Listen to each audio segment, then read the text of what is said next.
заметила такой результат, что когда мы ездили в Иркутске, мы целый день туда и учились, и ходили по магазинам, и в общем, ездили в Листвянку, смотрели Байкал, и ходили к датсам. Мы целый день были на ногах, и обычно, когда я в поездках, вот целый день на ногах, у меня к вечеру устают ноги. Но тут самое, что вот мне так понравилось, что ноги легкие остаются прямо целый день. Вот мы ходили, потом мы с сумками возвращались. И когда мы жили, мы как бы второй этаж, и там лестница. И я прямо как девочка, 20 лет, вот так, сумками наверх. Я говорю, я, наверное, года 3-4 ходила очень степенно. Так вот уже, соответственно, так сказать, да? Вот. А тут и наверх, и вниз, еще прибежим, туда в буфет побежим, туда сделаем. Я говорю, ну вот удивительно. А я еще помню, что ну, у меня с ногами вроде нормально, но последние 3-4 года я ощущала, когда много хожу, у меня вот как-то вот усталость в ногах. Поэтому я даже купила крем, что когда я много хожу, я вечером перед сном и этот охлаждающий крем с ментолом мазала, то тут вообще ничего такого не было. И потом мы приехали, у нас была задержка рейса на 1,5 часа. Вот, и ночью мы сидели, мы приехали в 6 утра, где-то, ну вот в 5 с чем-то у нас посадили самолет, мы вообще не спали вот так, да?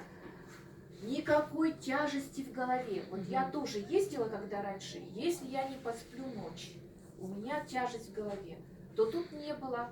Хотя вот капсулу я выпила только утром, вот так вот на сутки. Потом я уснула, в 7 часов легла спать, в час проснулась, нормально себя чувствую, капсулу выпила и все, как новенькая. Поэтому очень хороший продукт, который несет здоровье людям, молодость, красоту. Сами его принимайте, и тем, кому желаете блага, всем, не молчите, об этом не надо молчать, потому что вы качество жизни, может, вот так кому-то скажете, и вы его качество жизни поменяете. Вы сколько уже пьете? Так, я пью где-то 7 ноября.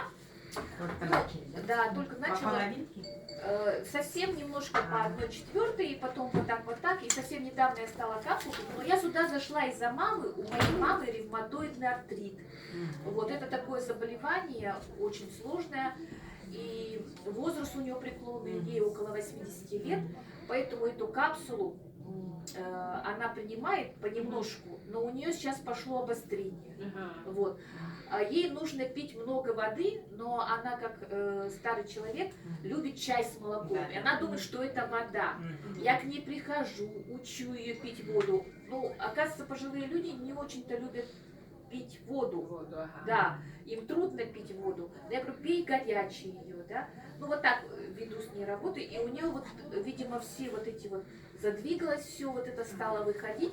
Такое впечатление, что у нее как бы интоксикация идет, ей нужно много воды. Потом у нее стул стал частый, вот у нее запоры были, вот, а ей с суставами очень трудно ходить, там вот, снимать, вот это все это, да. У нее вот из-за этого еще обострение. Но я думаю, что мы это с ней переживем, и у нее суставы станут молодые, она помолодеет, и все будет хорошо.